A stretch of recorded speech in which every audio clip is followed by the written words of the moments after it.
Hello students. तो last video में हमने नोमेनक्लेचर के बारे में बात की थी। आज हम periodic trends in the properties of elements के बारे में बात करने वाले हैं। जैसे कि मैं आपको बताया था कि टेबल के अंदर कुछ टाइम के बाद कुछ एलिमेंट आने के बाद वापस से जो एलिमेंट आएंगे उसकी और उनकी जो प्रॉपर्टी होगी वो सेम होगी, जिसे पीरियडिसिटी बोलते हैं, इंटरवल बोलते हैं। ठीक है, तो वो पीरियडिक उसको ट्रेंड बोलते हैं। पीरियडिक मतलब कि पीरियडिक टेबल के अंदर कुछ टाइम के बाद, इंटरवल के बाद क्या होगा कि प्रॉपर्टी सेम हो जाएगी। जैसे कि हमने देखा हुआ था कि लिथियम के बाजू नीचे सोडियम आता है, तो वो आगे एलिमेंट जाने के बाद वापस से सोडियम आ गया तो उसकी प्रॉपर्टी सेम आ गई, तो वो पीरियडिक बोला जाएगा, उसे इंटरवल बोला जाएगा। जैसे कि अगर मान लो कि कोई ट्रेंड चल रहा है, अगर मान लो कि हमारे स्कूल के अंदर हमें अरेंजमेंट करनी है, सिटिंग अरेंजमेंट करनी है, ठीक है, तो कैसे करोगे आप? अगर मान लो कि कोई टीचर को अच्छा ऐसा है कि मतलब कि परसेंटेज वाइज आपको करना है, उसको करना है, तो क्लास के अंदर जिसके भी परसेंटेज मतलब कि अबव 90 होंगे तो उनको एक लाइन में रखेंगे। एक के बाद अगर मान लो कि पहला जो है वो 97 वाला है तो 97 वाला, उसके बाद 93 वाला, उसके बाद 92 वाला, फिर 91 वाला, फिर 90, फिर 85 वाला। तो वैसे आप देखोगे तो 90 अप ही है सभी, तो एक ही 90 अप ही रखे हैं, भले ही 90 ये 97 है, ये 95 है, लेकिन 90 अप है, वो एक ही लाइन के अंदर उसको सिटिंग अरेंजमेंट की है उसकी। ठीक है, तो वैसे ही ये टेबल के अंदर भी ऐसा ही हुआ है कि कुछ इंटरवल के बाद जो प्रॉपर्टी उसके एक के नीचे जो मिलती है वो सेम मिलती है। और बहुत सारी प्रॉपर्टीज़ है, जैसे कि मैं यहाँ पे लिखूँ, जैसे कि density, boiling point, melting point, फिर एंथैल्पी ऑफ ऑटोमाइजेशन एक्सेट्रा। ये जो प्रॉपर्टी है are indirectly depend on electronic configuration. ये जो प्रॉपर्टीज है वो इनडायरेक्टली डिपेंड करती है इलेक्ट्रॉनिक कॉन्फ़िगरेशन पे। ये फिजिकल प्रॉपर्टीज की बात कर रहा हूँ। दो टाइप की प्रॉपर्टीज होती है किसी भी एलिमेंट की, आइदर फिजिकल और केमिकल। ठीक है, तो ये प्रॉपर्टी क्या है, इनडायरेक्टली डिपेंड करती है। लेकिन बहुत सारे ऐसी प्रॉपर्टीज है जैसे कि एटॉमिक रेडियस,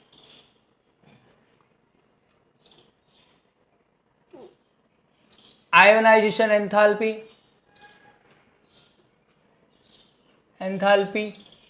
फिर इलेक्ट्रोनेगेटिविटी, फिर इलेक्ट्रॉन गेन एंथैल्पी। तो ये सभी जो प्रॉपर्टीज हैं, ठीक है, are directly depend on electronic configuration. ये सीधी इलेक्ट्रॉनिक कॉन्फ़िगरेशन पे क्या करती है, डिपेंड करती है ये प्रॉपर्टीज। ठीक है, ये जो है वो इंडिपेंडेंट है, इनडायरेक्टली डिपेंड करती है। तो मेरा आपसे कहने का मतलब यही है कि अगर मान लो कि यहाँ पे मेन प्रॉपर्टी की मैं बात करूँ, तो अगर मान लो कि एटॉमिक रेडियस का मतलब है एटॉमिक साइज। ठीक है, अगर आपको साइज पता चल जाएगी तो आपको बहुत सारी प्रॉपर्टी पता चल जाएगी।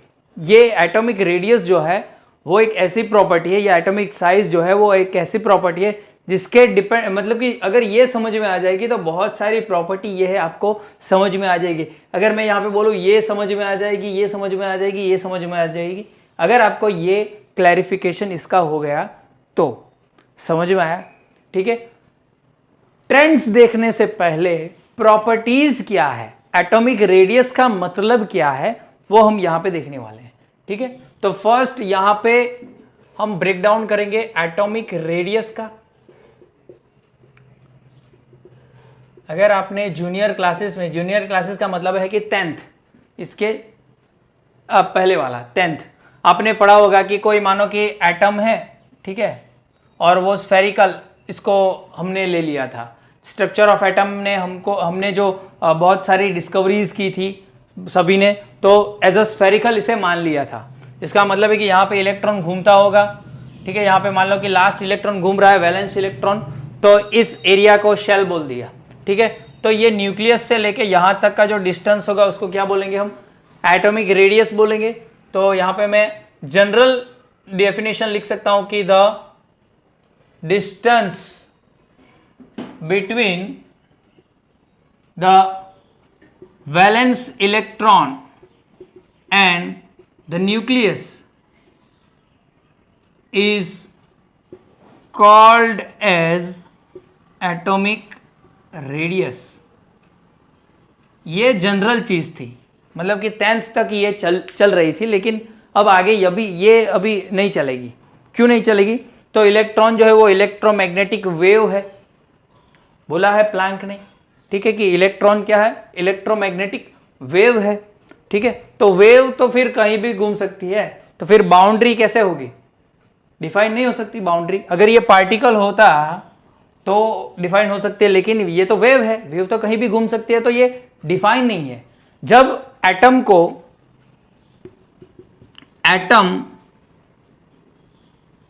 is measured by X-ray diffraction method। ये एक मेथड है जिसको यूज करके किसी भी एटम की स्टडी होती है। अगर स्टडी लिख लूँ तो यहाँ पे अच्छा रहेगा, एटम, ये कैपिटल लिख लेता हूँ, is studied by X ray diffraction method. जब एक्सरे डिफ्रैक्शन मेथड से ये देखा गया, एक्सरे मतलब कि हम लोग जो हॉस्पिटल के अंदर जाते हैं और एक्सरे गिराते हैं ना, वैसे ही ये यहाँ पे भी ऐसा ही है, एक्सरे इलेक्ट्रोमैग्नेटिक वेव है, उस पे एटम के ऊपर क्या करेंगे, डालेंगे और उसके बारे में बहुत सारी स्टडीज करेंगे। तो पता चला कि एटम की जो बाउंड्री है वो क्या है, by this method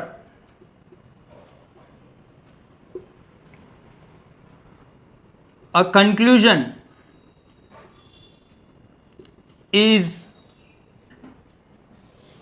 done that there is no fixed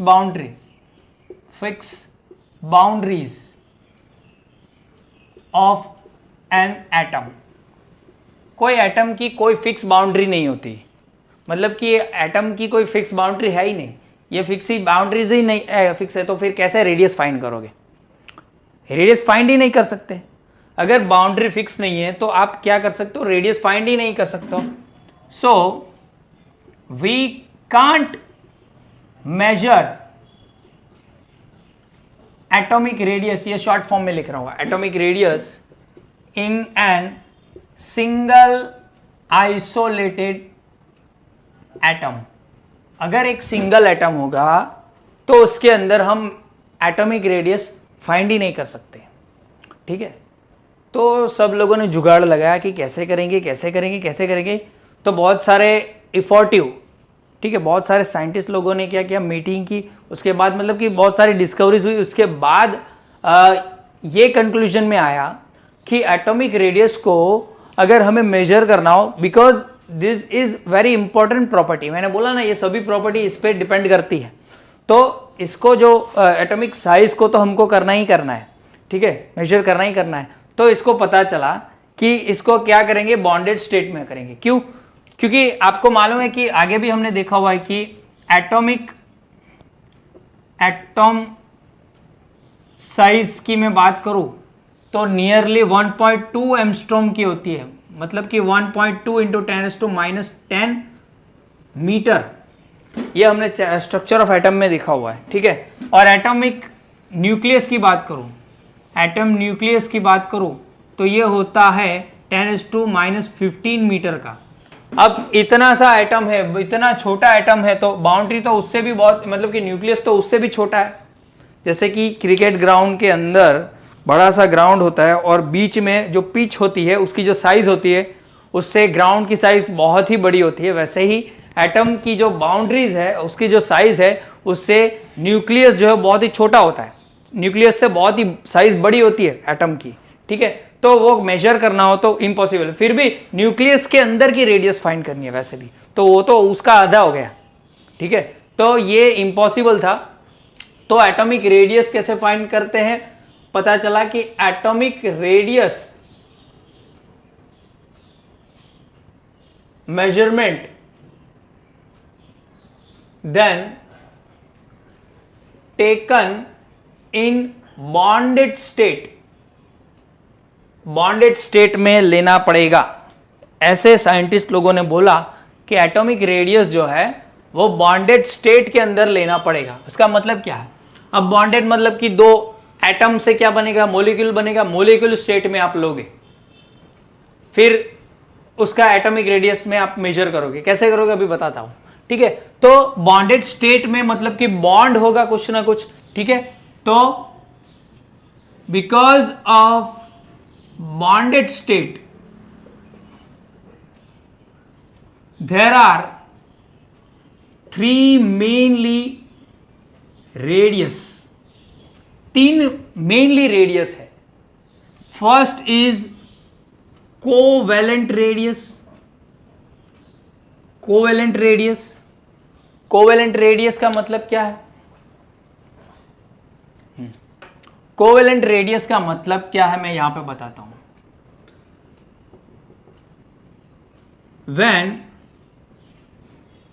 when bond is made by sharing of electrons, the formed bond is called covalent bond। जब कभी कोई भी बॉन्ड इलेक्ट्रॉन शेयरिंग से बनता हो, ठीक है। इलेक्ट्रॉन शेयरिंग मतलब कि एक इलेक्ट्रॉन एक एटम देगा, दूसरा इलेक्ट्रॉन दूसरा एटम देगा, फिर बॉन्ड बनेगा। तो वो क्या बनेगा? कोवेलेंट बॉन्ड बनेगा। और उसकी रेडियस क्या बोली जाएगी?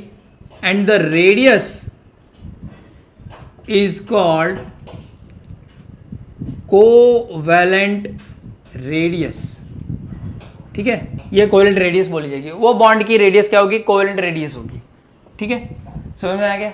नॉर्मली कोवेलेंट बॉन्ड कौन बनाता है?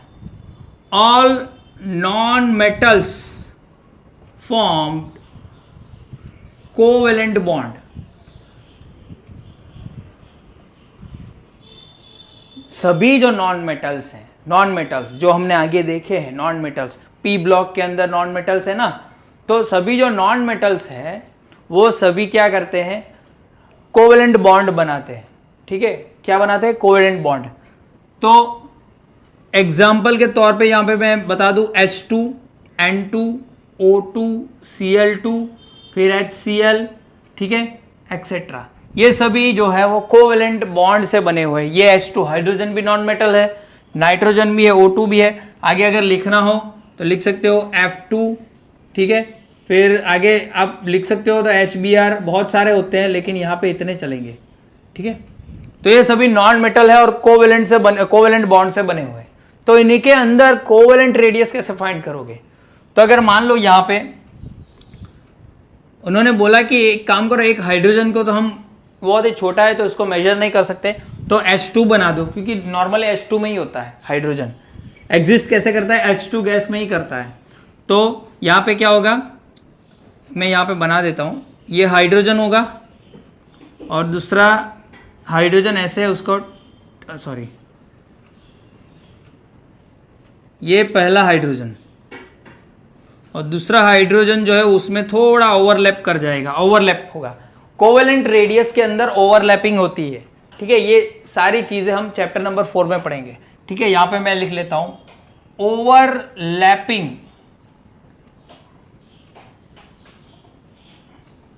इन covalent radius.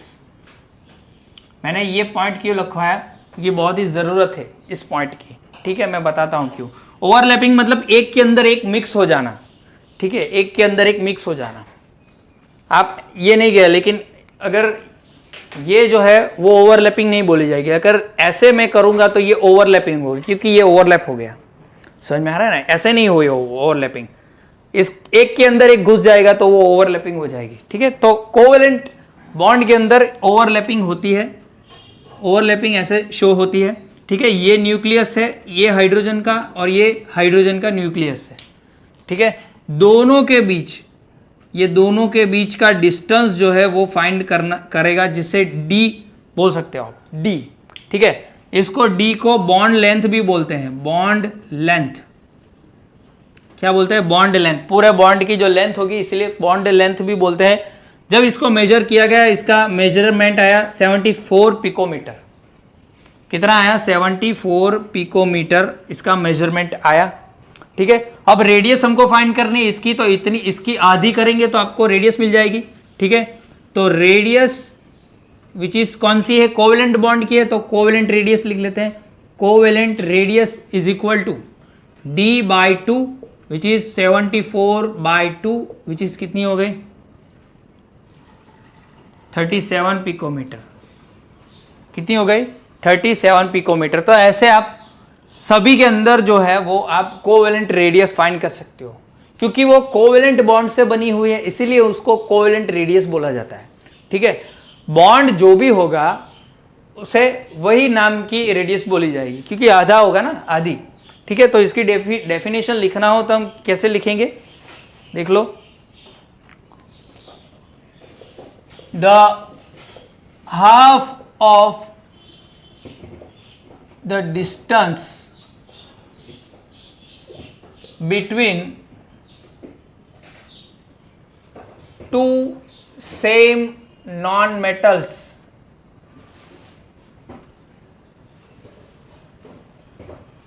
is called covalent radius.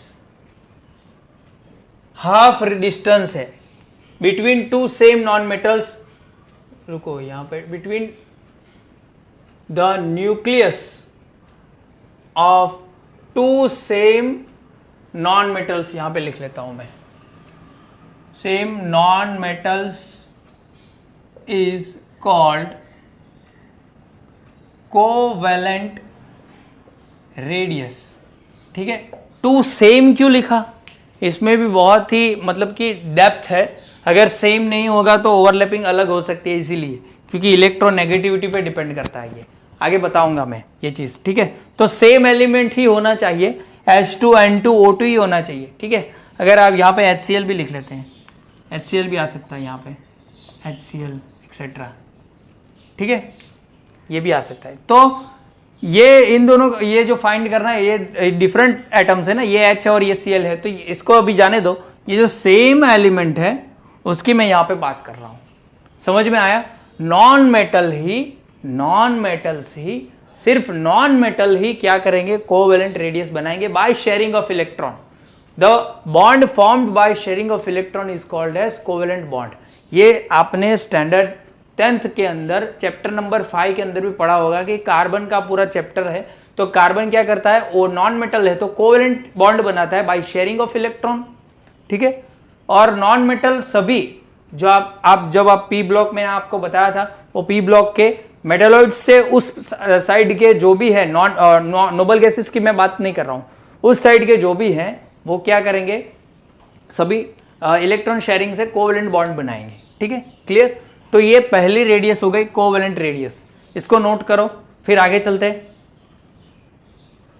चलो हो गया, तो आगे चलते हैं। अब कोवेलेंट रेडियस हो गई, अब सेकंड रेडियस देखेंगे। Second number radius is ionic radius.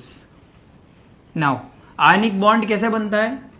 Chapter number 3 10th standard के अंदर आपने मेटल्स और नॉन मेटल्स पढ़ा होगा। Metals reaction with non metals कैसे होती है?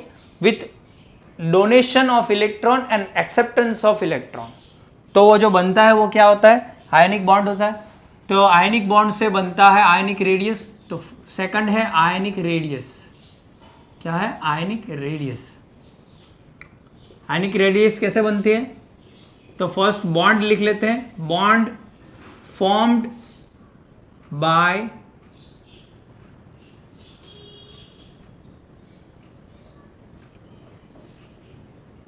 Donation and acceptance of electron is called ionic bond. जब इलेक्ट्रॉन डोनेट होते हैं और एक साइड एक्सेप्ट होते हैं तो क्या होता है, आयनिक बॉन्ड बनता है। It is because of strong electrostatic force of attraction between cation and anion. जब मेटल क्या करता है, मेटल यहाँ पे मैं बता देता हूँ, मेटल क्या करता है, इलेक्ट्रॉन डोनेट करता है, ठीक है, और नॉन मेटल क्या करेगा, नॉन मेटल वही एक्सेप्ट करेगा। तो क्या बन जाएगा, नॉन मेटल, ये कैटायन बन गया और ये एनायन बन गया। और इनके बीच क्या होगा, ये कैटायन है और ये एनायन है, तो ये क्या होगा, रिएक्शन होगी, और ये रिएक्शन होगी कैटायन और एनायन के बीच, और ये क्या बन जाएगा, ये कंपाउंड बन जाएगा। और ये दोनों के बीच जो बॉन्ड होगा वो क्या होगा, आयनिक बॉन्ड होगा। ये प्लस ये बॉन्ड और ये नेगेटिव, ये जो बॉन्ड होगा वो क्या होगा, आयनिक बॉन्ड होगा। क्या होगा, आयनिक बॉन्ड होगा। ठीक है, समझ में आया ये? Okay, clear? ये आयनिक बॉन्ड है, नोट करो।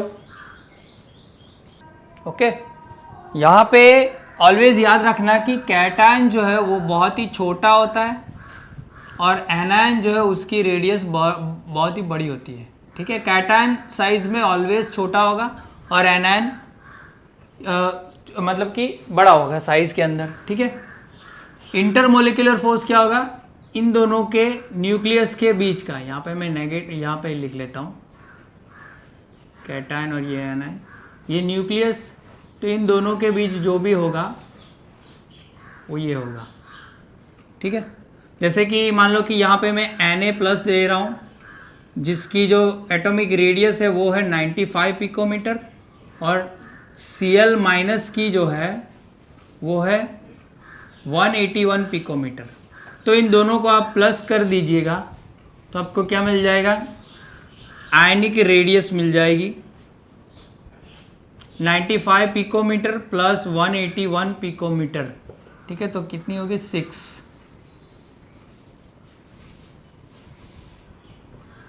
276 पिकोमीटर आयनिक रेडियस इसकी आएगी। ठीक है, क्लियर, समझ में आया ये यहाँ पे तो सिर्फ कॉन्सेप्ट समझना है, आयनिक रेडियस के बारे में आगे आपको मैं समझाऊंगा, अगर अंदर ज़रूर होगी तो समझाऊंगा, लेकिन यहाँ पे यही देखना है कि कितने टाइप की जो रेडियस होती है। एक, हाँ, ये 4 होती है, अभी ये दूसरी देखिए 3 नहीं होती 4 होती है, वहाँ पे आप थोड़ा बदल देना, 3 नहीं होती 4 रेडियस होती है, वो मैं यहाँ पे दिखाता हूँ। ठीक है, तो इतना नोट करो। अब इसके बाद थर्ड बात करते हैं मेटलिक रेडियस की। एक मेटल की रॉड के अंदर बहुत सारे मेटल के एटम्स होते हैं। ठीक है, तो उस मेटल के अंदर जो रेडियस होती है वो क्या होती है, मेटलिक रेडियस होती है। तो थर्ड नंबर लगा लो मेटलिक रेडियस का। मेटलिक रेडियस, अगर मान लो कि एक ये सलिया है, रॉड है इसकी, ये कॉपर की, तो कॉपर के अंदर बहुत सारे ऐसे मेटल्स होंगे।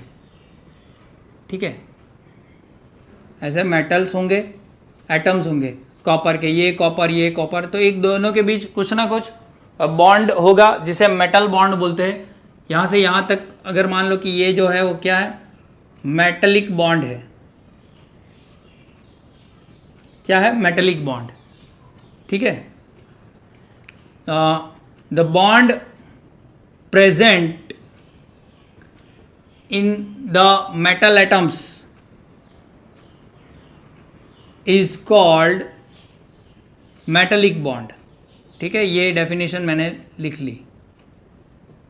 जैसे कि यहाँ पे अगर मान लो कि ये जो है वो कॉपर है और ये दूसरा कॉपर का है, ये न्यूक्लियस के बीच जो है वो डिस्टेंस है, ये डिस्टेंस हमको मिलता है d is equal to around 256 picometre का, ठीक है। तो रेडियस फाइंड कर सकते हो सीधे ही, radius is equal to d/2 which is 256/2 128 picometre, ठीक है। तो मेटालिक रेडियस अगर लिखना हो तो यहाँ पे लिख सकते हो the half of the distance between two same metals, between the nucleus of two same metals is called metallic radius, ठीक है। इसका आधा क्या हो जाएगा, मेटेलिक रेडियस बोला जाएगा इसको, ठीक है। तो ये भी नोट करो, ओके, नोट करो इसको। चलो अब जो है वो लास्ट नंबर की रेडियस देखते हैं, fourth, which is van der Waals radius.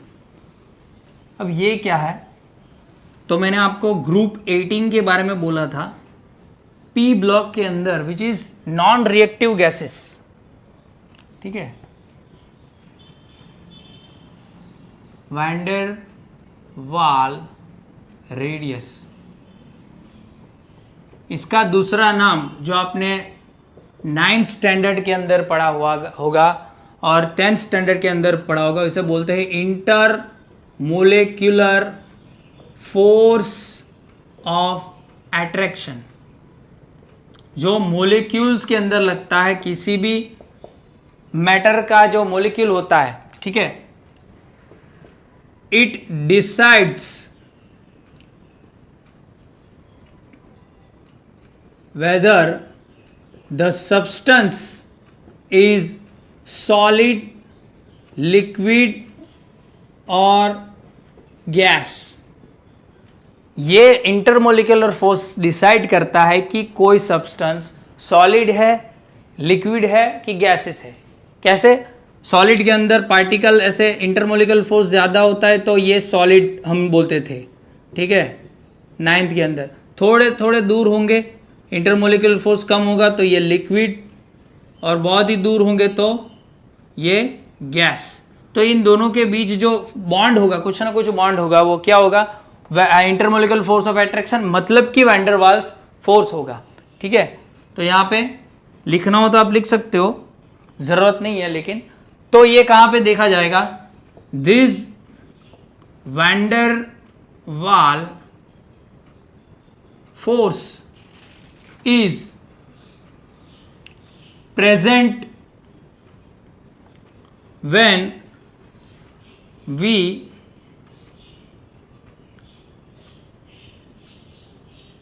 try to combine two atoms of inert gases।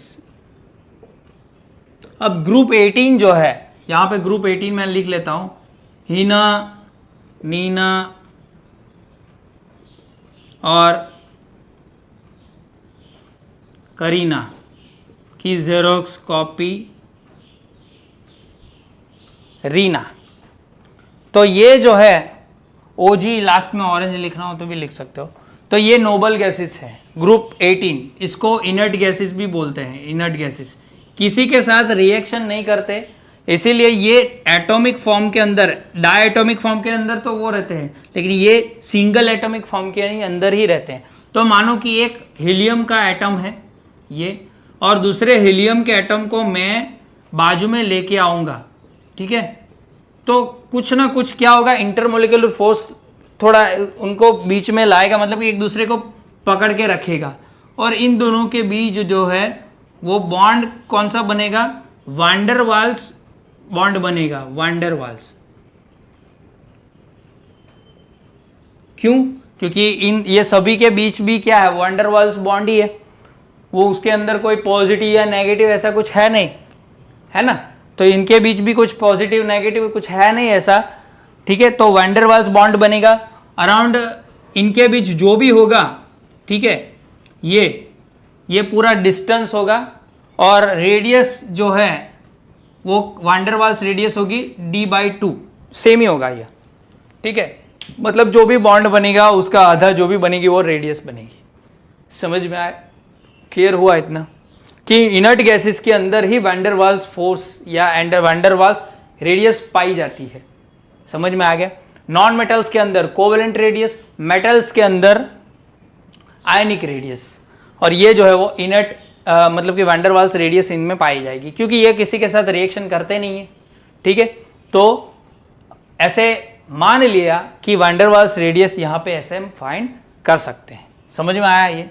Okay, तो नोट करो ये। और एक चीज जो मैं आपको समझाना चाहता हूं कि अब ये देखो इनके बीच बहुत ही डिस्टेंस ज्यादा है। हमने मेटल के अंदर देखा था, ऐसा मैंने ड्रॉ किया हुआ था, अब देख लो कॉपर के बीच, और नॉन मेटल के बीच मैंने ओवरलैपिंग बताई थी, हाइड्रोजन के बीच ऐसी। तो ऑर्डर ऑफ लेंथ क्या होगा? ऑर्डर ऑफ लेंथ की मैं बात करूं तो पहले कोवेलेंट रेडियस आएगी, जिसकी जो लेंथ है वो बहुत ही छोटी होगी, ठीक है। उसके बाद आएगा आयनिक रेडियस, इसके बाद आएगा वान डेर वाल्स रेडियस, ठीक है। क्योंकि इसके अंदर देखो दूर है, इसके अंदर थोड़ा बाजू में, और ये जो है इसके अंदर तो ओवरलैपिंग देख रही है। यहाँ पे क्या हो रही है? ओवरलैपिंग हो रही है। क्या हो रही है? ओवरलैपिंग। ये देखो एक दूसरे के अंदर घुस गए, ठीक है। इसीलिए ऑर्डर ऑफ लेंथ ये होगा। कोवेलेंट जो है रेडियस वो उसकी लेंथ सबसे कम होगी, उसके बाद आयनिक रेडियस और वान डेर वाल्स रेडियस, ठीक है। अगर पावरफुल की मैं बात करूं तो ये थोड़ा वीक होता है, इन दोनों के बीच ऊपर नीचे होता रहता है। ऐसा नहीं है कि कोवेलेंट रेडियस जो है वो बहुत ही पावरफुल होता है, ऐसा नहीं है। आयनिक बॉन्ड भी पावरफुल होता है, और कई बार में कोवेलेंट बॉन्ड भी पावरफुल होता है, ठीक है। समझ में आ गया? तो यहाँ पे मैंने आपको रेडियस के बारे में इन्फो दे दी। इसके बाद हम अगले वीडियो के अंदर ट्रेंड देखेंगे कि क्या ट्रेंड है पीरियोडिक टेबल के अंदर, कि लेफ्ट से राइट आप जाओगे तो एटॉमिक रेडियस क्या होती है, इंक्रीज होती है, डिक्रीज होती है, क्यों होती है। अगर आप ऊपर से नीचे जाओगे ग्रुप के अंदर, ये लेफ्ट से राइट पीरियड की बात बोल रहा हूं मैं, क्योंकि रो को पीरियड बोला गया है पीरियोडिक टेबल के अंदर, और ऊपर से नीचे तक आप जाओगे तो क्या होता है, मतलब कि ग्रुप के अंदर क्या होता है, ठीक है। एटॉमिक रेडियस में क्या चेंजेस होता है, क्या पीरियोडिसिटी देखने को मिलती है, वो हम अगले वीडियो में देखेंगे। यहां तक मैंने आपको प्रॉपर्टीज बता दी। अगर आपको कुछ समझ में ना आया हो तो आप सीधा मुझे क्वेश्चन कर सकते हो। अगर ज्यादा समझ में आना है तो 1 से 2 बार वीडियो देखोगे तो आपको ज्यादा समझ में आ जाएगा। ओके, पढ़ते रहिए।